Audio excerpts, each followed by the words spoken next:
Pernah nggak sih kamu lagi asik scroll-scroll media sosial, terus nemu berita heboh gitu di grup keluarga atau di lini masa, dan tanpa sadar langsung kepikiran, wah ini beneran nih. Hayo ngaku, kita semua pasti pernah deh.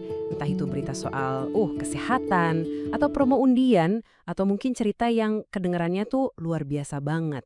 Gampang banget rasanya buat kita ya langsung percaya aja, apalagi kalau udah banyak banget yang nge-share. Tapi tunggu dulu, yakin informasinya beneran valid?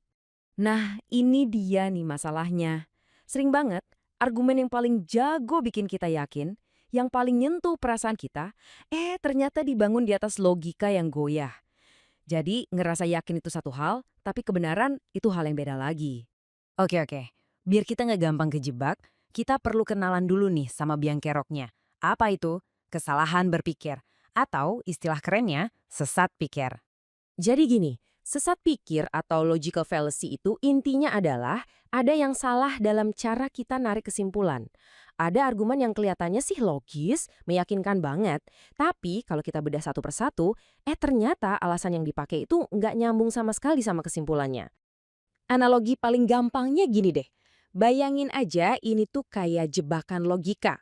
Tujuannya bukan buat nyari kebenaran bareng-bareng, tapi murni buat persuasi. Gimana caranya biar kamu setuju tanpa perlu repot-repot ngasih bukti yang benar-benar kuat. Sebenarnya ya, jenisnya tuh ada banyak banget. Tapi untuk kali ini, kita fokus aja ke dua kategori besar yang paling sering banget seliweran di sekitar kita, apalagi di dunia maya. Oke, yang pertama ada kesalahan bahasa. Nah, jebakannya tuh ada di pilihan kata atau susunan kalimat yang maknanya bisa bercabang, alias ambigu. Terus yang kedua, ada kesalahan relevansi. Kalau yang ini nih, alasannya kelihatan meyakinkan banget, tapi sebenarnya sama sekali nggak ada hubungannya sama kesimpulan yang mau dibuktiin. Biar lebih kebayang, kita lihat contoh kesalahan bahasa dulu ya. Coba deh, baca kalimat yang ada di layar ini baik-baik. Gimana? Langsung muncul pertanyaan di kepala kan? Ini sebenarnya siapa sih yang cantik? Anaknya? Atau ibunya? Nah, struktur kalimatnya ini bikin kita bingung dan bisa ditafsirkan macam-macam. Nah, inilah contoh sempurna dari jebakan kesalahan bahasa. Cuma gara-gara kalimatnya nggak presisi, maknanya jadi kabur. Dan di tangan orang yang niat, ambiguitas kayak gini tuh bisa banget loh dipakai buat membelokkan argumen. Oke, dari teori sekarang kita pindah ke arena pertarungan yang ya sesungguhnya media sosial. Inilah tempat di mana berbagai jebakan logika tadi dipakai buat nyebar hoax. Polanya pasti udah nggak asing lagi buat kita.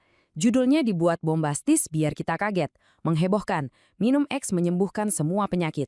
Terus buktinya cuma testimoni nggak jelas, katanya temen dari tetangga tanteku nyoba dan sembuh. Dan ditutup pakai ajakan yang mainin emosi kita. Share ini buat selamatkan nyawa, udah viral di semua grup keluarga. Nah, di sini tuh sebenarnya ada dua kekuatan yang lagi berantem.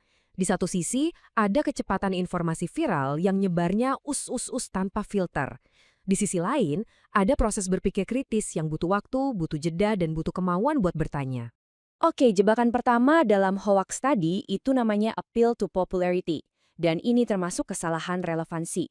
Logikanya tuh gini, kalau udah viral dan semua orang ngomongin, ya pasti bener dong. Padahal teman-teman, ramai itu bukan berarti benar. Jumlah orang yang percaya itu sama sekali nggak relevan dengan fakta yang sebenarnya. Terus, jebakan kedua, appeal to emotion.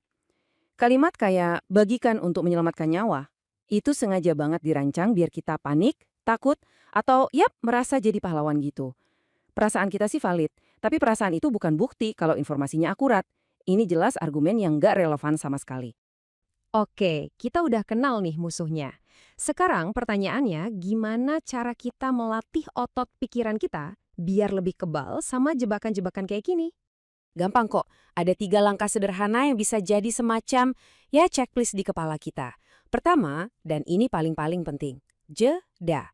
Tahan dulu jarimu sebelum nge-share. Kedua, tanya, ini sumbernya dari mana sih? Siapa yang bikin? Tujuannya apa? Dan ketiga, verifikasi. Coba deh cari di sumber lain yang lebih kredibel. Ada nggak berita atau data pembandingnya? Kebayangkan kalau kita udah terbiasa ngelakuin ini, kita tuh nggak lagi jadi konsumen informasi yang pasif, yang cuma nelen mentah-mentah apa aja yang lewat. Kita jadi pemikir yang aktif dan kritis. Dan ini beneran deh, ini kayak superpower di zaman sekarang. Nah, sebagai penutup, aku mau kasih kamu tantangan kecil. Setelah nonton pembahasan ini, coba deh perhatiin sekeliling kamu hari ini. Kira-kira nih, argumen apa, mungkin di iklan, di obrolan sama temen, atau di berita, yang bakal kamu bedah duluan?